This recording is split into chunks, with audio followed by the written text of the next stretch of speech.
Merci de nous écouter sur les réseaux synchronisés de Radio Mali. Il est 13h.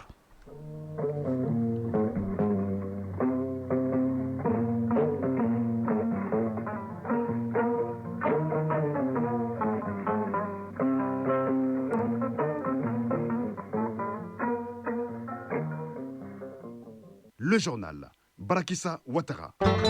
Une étape de plus franchie dans la coopération Mali-Égypte. Les ministres en charge des affaires étrangères des deux pays ont signé un mémorandum d'entente dans plusieurs domaines tels que la politique, l'économie, la science et la culture. Le chef de la diplomatie égyptienne a ensuite été reçu par le président de la transition.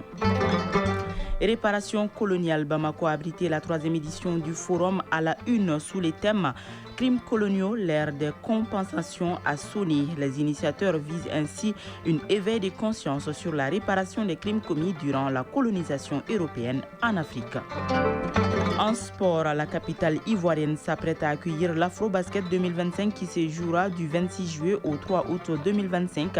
En football, la petite finale de la Coupe d'Afrique des Nations féminines 2025 se jouera cet après-midi et opposera le Ghana et l'Afrique du Sud. Lors de la 2e réunion annuelle du Conseil de crédit BCAO tenue ici à Bamako, le ministre de l'économie et des finances a salué la baisse du taux directeur de la Banque centrale des États de l'Afrique de l'Ouest de 0,25%. La chronique du développement en rediffusion revient sur ce numéro. Rendez-vous en fin d'édition avec Soumaïla Berti. Voilà pour le sommaire. Mesdames et messieurs, bonjour et bienvenue. Et nous ouvrons ce journal par ces communiqués. Le ministre de l'Éducation nationale informe les élèves, parents d'élèves et l'ensemble de la communauté éducative et que la proclamation des résultats du baccalauréat session de juin 2025 aura lieu ce vendredi 25 juillet 2025 à partir de 15h sur l'ensemble du territoire national. Je le disais à l'instant, le ministre égyptien en charge des affaires étrangères en visite de travail dans notre pays a été reçu hier par le président de la transition, le général d'armée Assimi Goïta. Porteur des messages personnels de son président, le chef de la diplomatie égyptienne était accompagné d'une importante délégation. Cette rencontre de haut niveau témoigne de la volonté partagée des deux États de consolider leur coopération dans les domaines diplomatiques, sécuritaires et économiques. Écoutons plutôt Dr Badr Abdel Hati, ministre des Affaires étrangères, de l'immigration et des Égyptiens établis à l'extérieur à sa sortie d'audience au micro de Garibou Pérou. Bismillahirrahmanirrahim. J'ai été honoré de rencontrer son Excellence, le général d'armée Assimi Goïta, afin de lui transmettre un message de son frère, le président Abdel Fattah el-Sisi, président de la République arabe d'Égypte. Le président de la République arabe d'Égypte m'a instruit de faire tout avec la partie malienne pour le renforcement de la coopération dans le domaine militaire, dans le domaine du développement en général. Et suivant ces instructions, j'ai été accompagné par une forte délégation économique afin de trouver un terrain d'entente avec leurs partenaires maliens, de booster l'économie malienne et égyptienne en même temps, dans un cadre de la coopération sud-sud qui veille sur l'intérêt des deux pays et l'intérêt des investisseurs. C'est pourquoi il y a eu l'ouverture du forum économique entre les opérateurs du Mali et de l'Égypte afin de voir dans quel domaine avancer ensemble, qu'il soit dans le domaine des mines, de l'infrastructure, de l'énergie. C'est dans ce cadre également que j'ai confirmé à son Excellence chef de l'État du Mali l'accompagnement d'Égypte pour le Mali dans le domaine de lutte contre le terrorisme. Non seulement lutte simple, armée contre le terrorisme, mais une autre lutte idéologique et développement. Pour la stabilité de la zone du Sahel, l'Égypte exprime son souhait d'accompagner les pays de l'AES dans le domaine de lutte contre le terrorisme, de la stabilité et de l'expression de la souveraineté. Très heureux d'être là en réponse à une visite que mon collègue Abdoulaye Diop a effectuée en Égypte afin d'œuvrer avec lui de comment booster la coopération entre le Mali et l'Égypte. Shukran gazilan. Auparavant, le ministre égyptien en charge des affaires étrangères avait eu une séance de travail avec son homologue malien Abdoulaye Diop, une séance de travail élargie à leurs collaborateurs. Le renforcement de la coopération bilatérale, notamment dans les domaines politiques, économiques, scientifiques, techniques et culturels, ainsi que les questions régionales et internationales d'intérêt commun, était à l'ordre du jour. Un mémorandum d'entente a ainsi été signé entre les deux parties. Les détails avec Aloussine Touri. Le ministre des Affaires étrangères égyptien a choisi la date du 23 juillet, date anniversaire de l'indépendance de la République arabe d'Égypte, pour sa visite de travail au Mali. Ce qui témoigne, selon le ministre Abdoulaye Diop, de l'excellence des relations entre nos deux pays, des relations qui datent de nos indépendances respectives et qui sont appelées à évoluer vers une amélioration de cette coopération pour la hisser à son juste niveau. Abdoulaye Diop, ministre des Affaires étrangères et de la coopération internationale. Et nous voulons travailler ensemble pour renforcer l'amitié, la solidarité entre la République arabe d'Égypte et le Mali. Le Mali apprécie l'approche de l'Égypte, qui ne vient pas au Mali en tant que donneur de leçons, mais qui pense que, humblement, l'Égypte a une expérience à partager, a une approche, et que l'Égypte se tient en tant qu'ami et frère pour voir avec le Mali de quoi le Mali a besoin dans cette relation avec l'Égypte pour que nous fassions ensemble face aux défis auxquels nos pays sont confrontés, qui sont d'abord des défis sécuritaires. Aujourd'hui, nous essayons de travailler ensemble pour pouvoir renforcer et tisser des liens économiques et commerciaux étroits. Pour sa part, le diplomate égyptien dit être au Mali par la volonté du président Al-Sisi, avec comme instruction d'appuyer le Mali dans tous les domaines dont il peut avoir besoin. L'Égypte estime qu'au-delà de la lutte armée, d'autres aspects sont à envisager pour lutter efficacement contre le fléau du terrorisme. Dr Badr Abdelati, ministre égyptien des Affaires étrangères, de l'émigration et des expatriés. أنا جئت برسالة واضحة من فخامة الرئيس عبد الفتاح السيسي. Avec instruction directe du président Abdel Fattah al-Sisi afin d'exprimer la solidarité égyptienne, sa disponibilité à appuyer la République du Mali dans tous les domaines, surtout le domaine de lutte contre le terrorisme. Au-delà de la bonne relation politique diplomatique entre les deux pays, nous voulons cette fois-ci mettre l'accent sur la coopération économique qui pourra nourrir plus notre coopération qui ne date pas d'aujourd'hui. Le mémorandum d'entente signé entre les deux pays est l'expression de la volonté commune du Mali et de l'Égypte de renforcer et de diversifier leur coopération. Ainsi, les domaines politiques, économiques, scientifiques, techniques et culturels, ainsi que les questions régionales et internationales d'intérêt commun ont été privilégiés. Les mémorandums d'entente visent par ailleurs à faciliter la coopération entre les institutions de recherche spécialisées dans les relations internationales et à s'accorder sur des programmes de formation et de perfectionnement des cadres des deux ministères.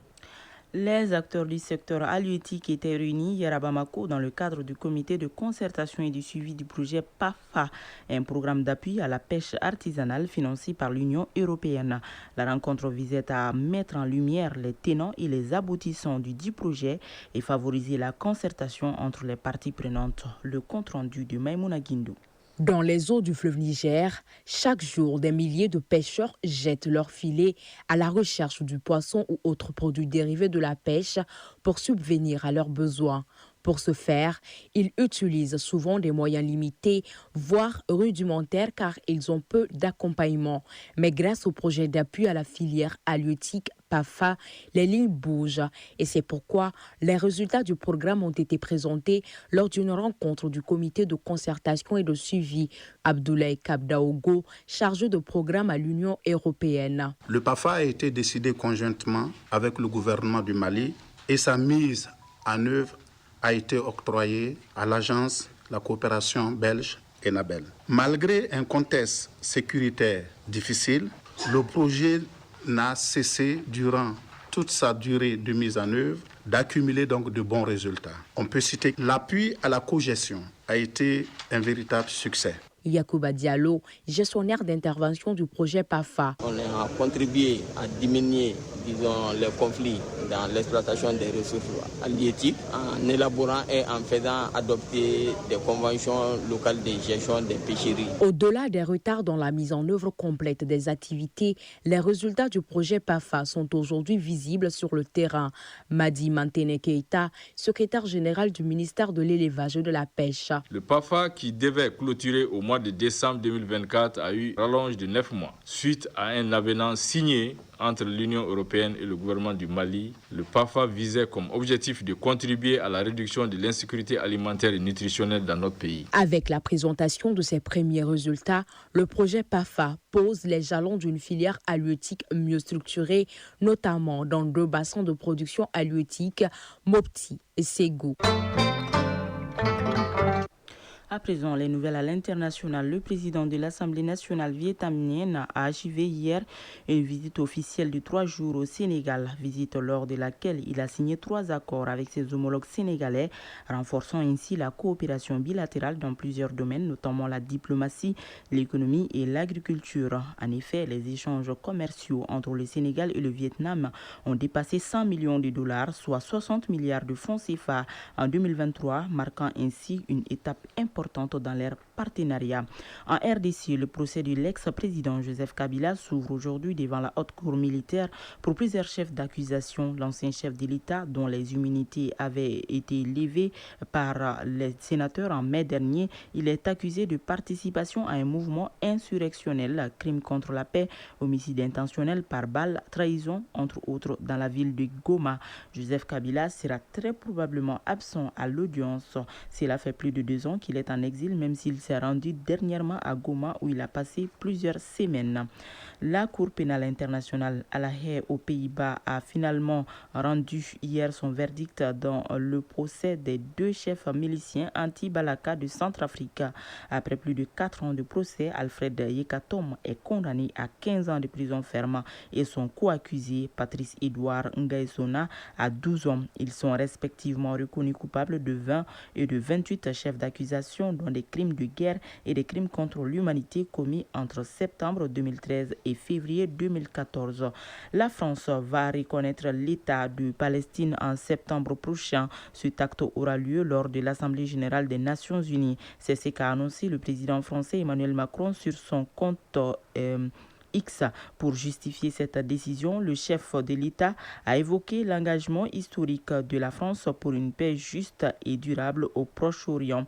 L'annonce intervient alors que l'ONU alerte sur la situation dans l'enclave palestinienne où la famine sévit et la malnutrition infantile a atteint un seuil jugé critique. Mali Actualité, il est 13h passé de 11 minutes.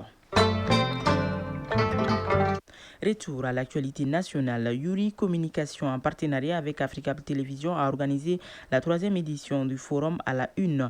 Crimes coloniaux, l'ère des compensations à Sony. Le sujet était au centre des débats le samedi dernier à Bamako. Le but de ce cadre d'échange est de mener des réflexions sur la réparation des crimes coloniaux afin d'éclairer l'opinion publique sur certaines questions cruciales qui concernent l'histoire et l'avenir de l'Afrique. Reportage Aïssata Saliou Maïga. L'Union africaine a décrété l'année 2025 comme l'année des réparations avec le thème « Justice pour les Africains et les personnes d'ascendance africaine ». L'initiative vise à mettre l'accent sur les préjudices subis par les Africains en raison de l'esclavage, de la colonisation et de l'apartheid. C'est dans cette optique que Yuri Communication, en partenariat avec Africable Télévision, mène des réflexions sur la réparation des crimes coloniaux afin d'éclairer l'opinion publique sur certaines questions cruciales qui concernent l'histoire et l'avenir de l'Afrique. Et c'est à la faveur de la 3e édition du forum à la une. Professeur Al-Kadri Diarra, président de la Commission nationale des droits de l'homme. Il s'agit bien d'un sujet aussi épineux que nécessaire dans notre société en quête de paix sociale, de réconciliation et de cohésion sociale. En effet, au nom de la dignité humaine, de la justice, les victimes ont des droits, particulièrement à la réparation des préjudices subis dans la mesure où il est question ici d'un droit reconnu tant sur le plan national qu'international. Selon les différents panélistes, en cette heure de la refondation de l'État, les Maliens de tous bords n'aspirent qu'à la paix et à un avenir plus radieux. Daouda Namantekete, panéliste. C'est de demander qu'on fasse en sorte que de telles rencontres se multiplient pour aider la jeunesse à comprendre son histoire, à comprendre que c'est par effraction que les civilisations prédatrices venues de l'extérieur se sont insérées dans notre culture et malheureusement qui ont fait en sorte que nous soyons aujourd'hui ce que nous sommes. Mais déjà, c'est un premier pas. Mohamed Ag Mohamedine Haïdara, panéliste. La table ronde sur la réparation des crimes coloniaux et de l'esclavage arrive à un moment très opportun. Vous savez, notre espace, l'AES, vient de se doter d'une juridiction pénale il y a quelques semaines. Un engagement très fort qui suscite vraiment beaucoup d'espoir. Et c'est en ce sens que je crois que ce forum est arrivé à point nommé. Plusieurs propositions ont été formulées par les panélistes, à savoir l'identification des crimes, la reconnaissance de la colonisation comme crime de guerre, la restitution des œuvres pillées à travers le continent, enfin ériger un mémorial pour que les générations futures puissent s'imprégner des événements. Dans le Bani Monotier, la mairie de la commune urbaine vient de tenir sa restitution publique. Cet exercice démocratique qui a pour vocation de créer un climat de confiance entre les élus de la collectivité territoriale et la population a permis de passer en revue les réalisations faites par la commune urbaine de Bougouni courant l'année 2024. Au cours de cette séance plénière, il a été noté que la commune a pu réaliser 79% de son budget estimé à plus de 4 milliards de francs CFA en recettes et en dépenses. Reportage Abdul Karim Konate et Djibril Bagayougou. Le maire de la commune urbaine de Bougouni dévoile le bilan de ses activités courant 2024. Un exercice démocratique. La restitution publique de ses activités menées durant cette période. Les travaux ont porté, entre autres, sur le compte administratif de l'année écoulée, l'état d'exécution du PDSEC, l'état de fonctionnement des organes et services propres de la collectivité territoriale. Souleymane Bagayogo, secrétaire général de la mairie de la commune urbaine de Bougouni. En termes de prévision, la commune a prévu en recettes et en dépenses 4 milliards 429 511 819. Donc, en termes de réalisation, la commune a pu réaliser 3 milliards 536 917 784, soit un taux global de réalisation de 79,85%. En termes de réalisation, il y a eu d'abord les travaux de construction du mur de clôture des écoles de Eramakono Nord et de Djalanin-Koro. L'objectif principal de cette restitution publique est d'informer les concitoyens sur l'état d'exécution du budget de 2024 de la commune urbaine de Bougouni. Il s'agit également de renforcer le dialogue entre les acteurs et favoriser un développement économique, social et culturel de la commune urbaine de Bougouni. Karim Sangaré, maire de la commune urbaine de Bougouni. C'est une exigence sur nous les élus de la collectivité territoriale de procéder à cet exercice. Nous avons été élus par la population et nous sommes au service de cette population. Il est de nos devoirs et rôles de rendre compte de tout ce qui s'est passé dans la mairie au cours de l'année. Ça renforce la confiance. Amadoun Tamboura, préfet du cercle de Bougouni. Cette rencontre est d'une importance capitale car elle permettra de rendre compte des actions réalisées et des décisions prises au cours de l'année écoulée et d'échanger avec tous les acteurs et partenaires au développement sur les défis et les perspectives qui s'offrent à la commune. Rappelons que cette restitution publique a précédé celle des 21 villages rattachés à la commune urbaine de Bougouni. Bougouni, Abdul Karim Konate, Djibril Bagayogo pour l'ORTM.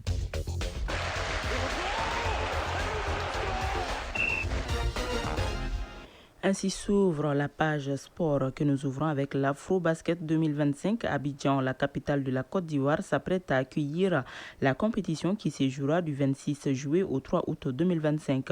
Le Palais des Sports de Trècheville sera le théâtre de cette 27e édition. Handball, le championnat national senior a démarré hier et se poursuit dans la salle Abdallah du stade du 26 mars. Football, la finale de la Coupe d'Afrique des Nations féminines 2025. La finale opposera demain samedi le Maroc et le Nigeria. Tournoi de montée en Ligue 1 professionnelle. La compétition reprend demain avec la 3e journée. Le résumé de l'actualité sportive avec Isaac Chinou.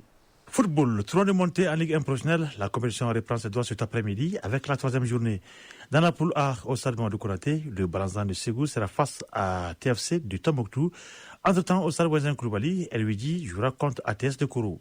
Les rencontres démarrent à partir de 16h. Derby Academy exempté dans cette poule. Dans la poule B, on joue à partir de 18h15. Au stade Ouazin Koulibaly, ASK affrontera FC Malikoura et au stade Marokoraté, le Sony de Gao croisera du fer avec Aston de Sikasso. CAN féminine Maroc 2025, la petite finale opposera le Ghana et l'Afrique du Sud cet après-midi au stade Larbi Zaouli. Battus respectivement en demi-finale par le Maroc et le Nigeria, les deux sélections visent une place sur le podium de cette édition 2025. Pour ce qui est de la finale proprement dite, elle se jouera demain. Le Maroc affrontera le Nigeria au stade Prince Moulay Abdallah de Rabat. Les Lions de la Tasse tenteront de décrocher leur premier titre continental face au Super Falcons, septuple championne d'Afrique. Handball, le championnat national senior se poursuit dans la salle Abdallah Hydra du stade du 26 mars ce matin à partir de 11h. Le centre Omnisport de Lafiabougou accueillera le centre Omnisport de Missabougou chez la Dame. L'autre rencontre de dames se jouera à 16h30 et mettra aux prises le centre de Maïga de la base et l'AS Police. La seule rencontre d'un monsieur au programme opposera le dépôt de Mopti et le centre Omnisport de Missabougou à partir de 15h. Hier, chez les hommes, l'AS Mandé a gagné face au Montréal de Kati 30-29. Le centre Maïga de la base a eu raison de Buton de Ségou 28-25. La commune 6 a battu la commune 2 28-21. Chez la dame, l'AS Police a plié devant l'Espace 21-18. Basketball pour terminer. Abidjan, la capitale de la Côte d'Ivoire, s'apprête à écrire une nouvelle page de son histoire sportive avec l'organisation de l'Afro-Basket qui se jouera donc du 26 au 3 août 2025. Le Palais des Sports de Tachville sera le théâtre de cette 27e édition de l'Afro-Basket Dames. Organisée pour la première fois sur le sol ivoirien, cette édition revêt un caractère exceptionnel. Elle rassemblera les meilleures sélections féminines de basketball du continent africain venues défendre leurs couleurs dans un esprit de compétition, de fraternité et de fair play. Les autres continentaux que sont le Nigeria, quadruple champion et champion en titre, et le Sénégal, nation la plus titrée de la compétition avec 11 sacres, sont dans les starting blocks, tandis que leurs challengers rêvent de faire basculer leur hégémonie. Deux équipes, le Mali et le Rwanda, ayant atteint le carré d'as lors de l'édition 2023, seront également attendues. Les Maliennes, fortes d'un sacre en 2007 et de leur médaille de bronze, seront à l'affût pour briller à nouveau. La Côte d'Ivoire, pays hôte, veut faire bonne figure à domicile. Le match d'ouverture se jouera demain à 18h30 et opposera la Côte d'Ivoire et l'Égypte. Chronique du développement.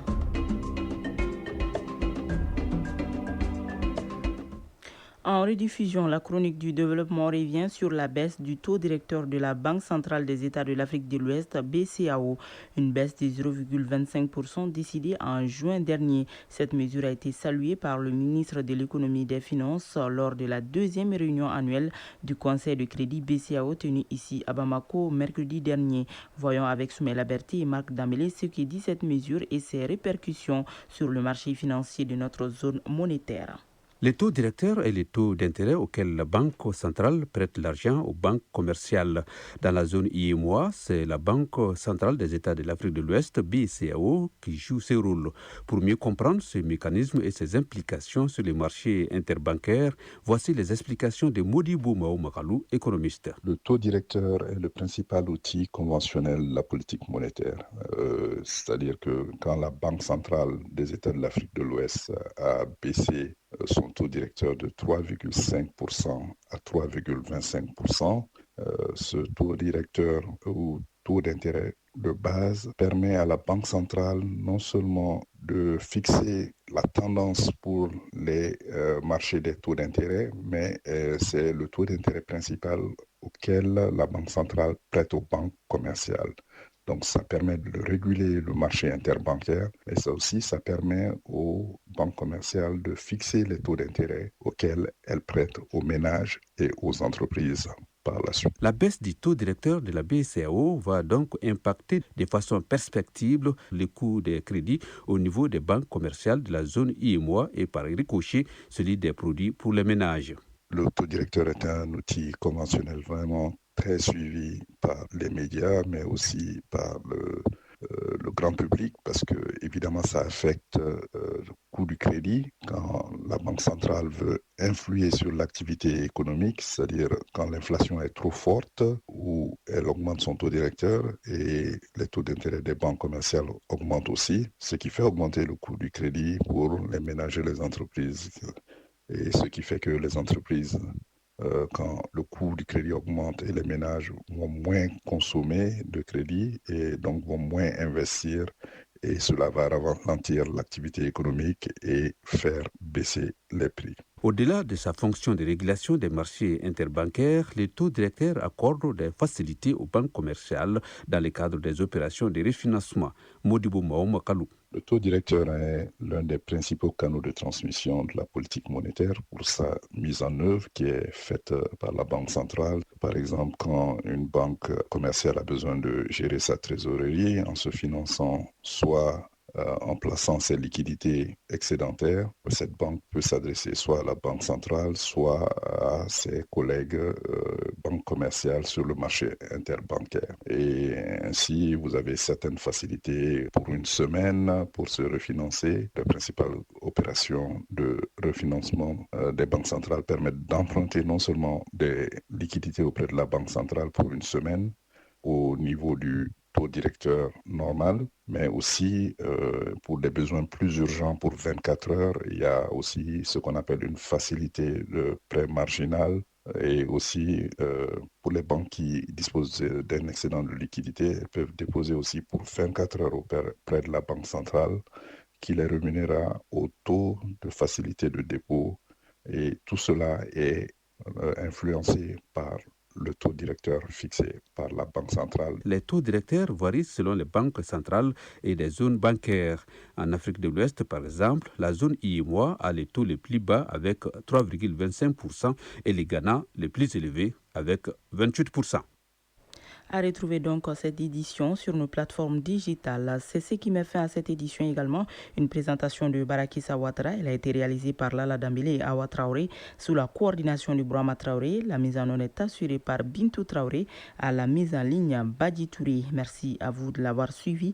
Prochain rendez-vous avec les infos, c'est à 19h30 avec Soumaïla Berté.